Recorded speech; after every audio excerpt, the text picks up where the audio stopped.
Hey guys, so I'm doing the kind of 2012 year-end roundup of favorite products. A lot of these are going around on YouTube, and I had talked with the other makeup heroes and we said, yeah, let's go ahead and do one. A lot of this stuff you will have seen throughout the year in our favorites videos, but I thought it might be fun to do kind of a roundup of our favorite products. I'm going to be only doing makeup in this. I know some other people have been doing like candles and skincare and hair care, but I'm just going to leave it at makeup because I've got enough stuff here to talk about.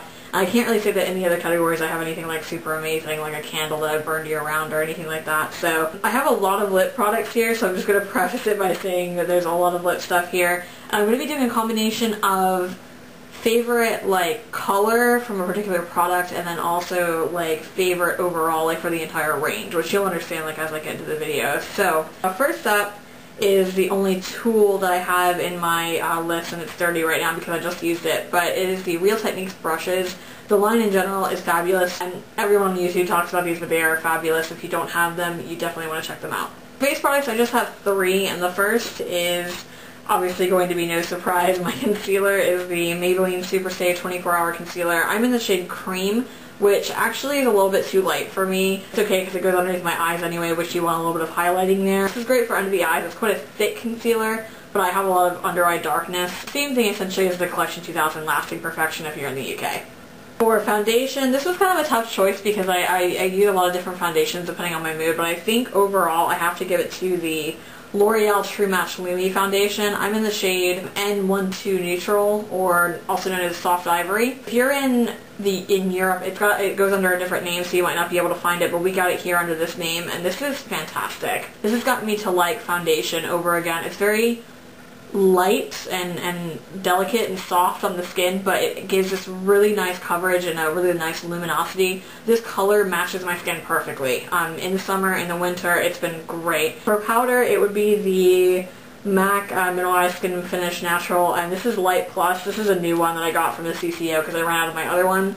Great setting powder, and gives a really soft, luminous finish, but it's mattifying at the same time, but like I said, it's not like greasy or really shiny looking. Blushes and highlighters and that kind of thing. I actually kind of have a lot of these too, which is strange. This is the number 7 Vital Highlighting Powder, and I don't know if this has a name. I don't think it does. I think there was just one, but this came out as a special edition collection that Lisa Eldridge created, and it's got this really pretty flower pattern on the front. I keep this in my kits because it works on a lot of different skin tones as a highlighter, and I use it on myself too.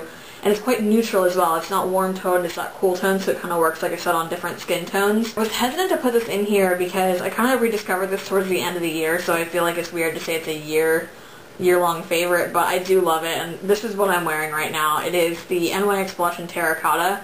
And you would look at this and be like, why is this really super white girl wearing this color? But if you put it on lightly, it comes out as a really pretty bronzy pink color. I'm wearing it now. It is really easy to go overboard with this, but luckily it's easy to blend out. It does have a slight shimmer to it. I wouldn't call it frosty, but it's definitely not satiny either. It's kind of, I don't know if you'll be able to see. It just has a slight kind of luminosity to it. I might be able to show it to you on the back of my hand. But this looks really good. I actually like this in the winter months because it kind of warms up your face a little bit. Last one is the Berry M Natural Dazzle Bronzer, Matte Bronzing Compact, apparently is what it's called. And this is a really nice kind of, it's kind of a cool toned bronzer. It's kind of plummy. Again, I keep this in my kit because even on a warmer toned girl, it still looks really good, and it's never overpowering on camera or anything, and I can use it on myself as well, which is rare that I have a bronzer that actually works on me. Of course, Inglot eyeshadows in general are amazing. I've just got my little one here because I didn't feel like dragging out my big huge 10 pan and my 20 pan, but this is one my friend Priscilla got me. But the eyeshadows are fantastic, lots of different finishes, different colors, and my neutral palette, my 10 pan, has gotten a lot of use on shoots. The MUA eyeshadow in shade 12. This is a dupe for Matte Club, Too Faced, Label Whore. There's a similar color in the Wet n Wild Comfort Zone palette. It's kind of like this browny, plummy green teal color. I've gotten so much use out of this in my kit again. Just, it looks amazing on any skin tone, especially on darker girls. Another is a favorite from like the line in general. These are the Jessie's Girl Eye Dust. This is a loose pigment. They aren't as like loose and powdery as a lot of loose powders though. Like they stick on quite well. Like I don't feel like I need a sticky base to put this on. I use this on this particular color, which I believe is called Pixie Dust. I use this on my inner corners. I'm wearing it now as a brow highlight. I use it as cheek highlight when I want something more intense, but the range in general is really good. They have some really gorgeous colors. These are quite nice. Of course, the Maybelline color tattoo, no need to explain this here. The color I've got here is Edgy Emerald, but I love all of them. They've come out with the limited edition colors and the permanent line colors, and these are amazing cream eyeshadows. They're pretty crease proof, good range of colors, and they're just awesome. Maybelline like nailed it this year on that. The L'Oreal Infallible eyeshadows, which is something else you're probably going to see in a lot of the favorites videos. These are so nice. They're heavily metallic.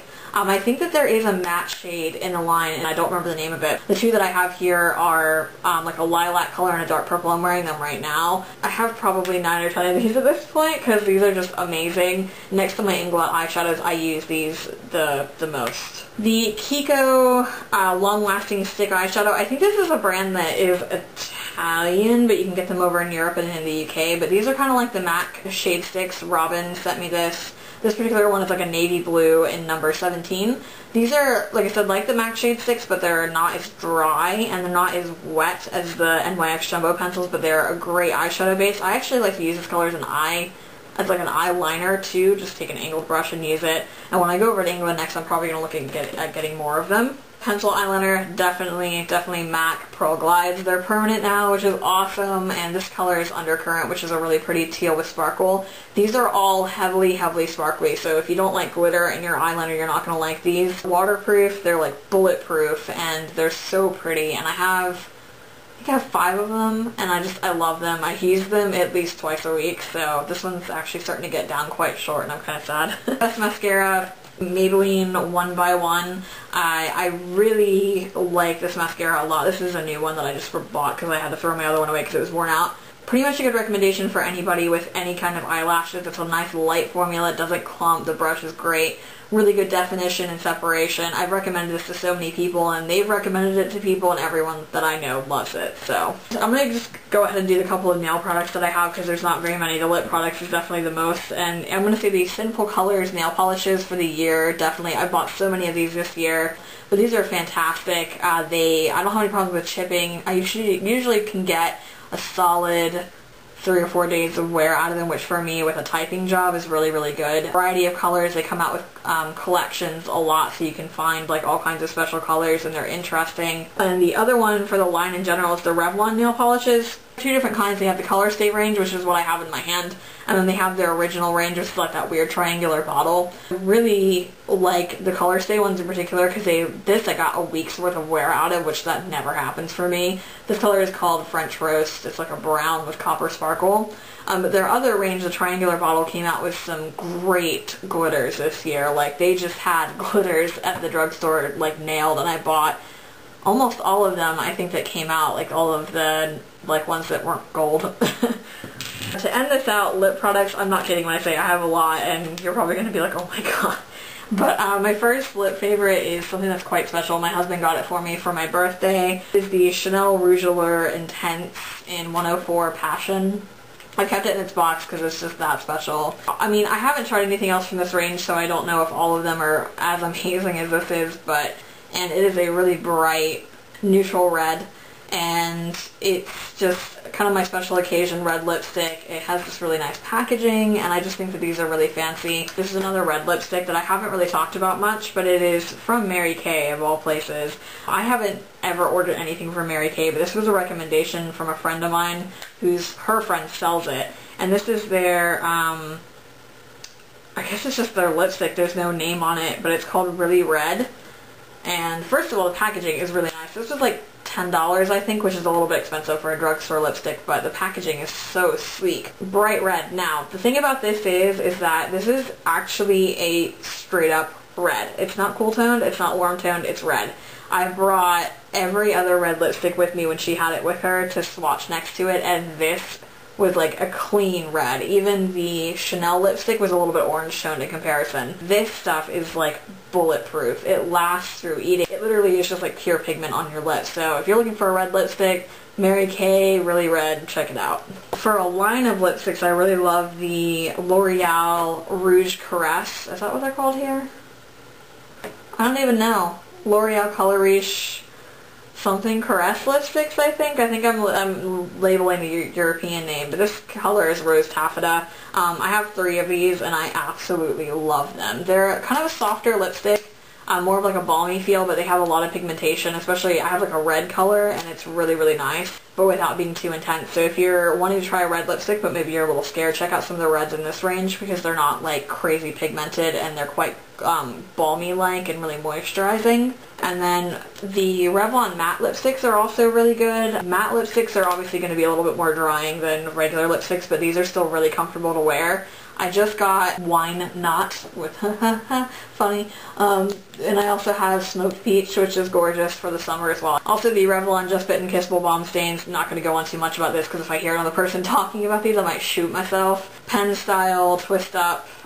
These are really, really nice, balmy, comfortable to wear, great range of colors. I just have 2 of them because I've like stopped myself from buying more. MAC lipstick, gotta bring it up. If someone asks me the best lipstick, it has to be MAC by far. The amplified formula and the matte formula I think are the best ones, but yeah, first place to look for lipsticks, MAC. My friend sells Avon, and I've gotten a few lipsticks from them, and these are really, really nice. This particular one, because they have a bunch of different kinds. I think this is called the Ultra Color Rich, which I think is their basic line. And this is in Brilliant Berry, but it's just a really shimmery kind of burgundy color. I also have one line that's like super glossy and has a little bit of sparkle in it, and those are really nice, but for the price, and these often go on sale for like, you know, 2 for $6. Again, variety of colors and finishes too.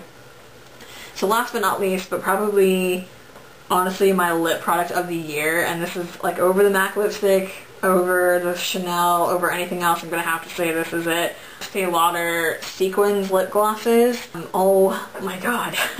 These are amazing. I've got 3 of them now. I just got a 3rd one for Christmas. I got the red called Double Dare. This is Violet Rain, and I also have Purple Passion. These are lip glosses, but they're almost like liquid lipsticks. They are incredibly pigmented.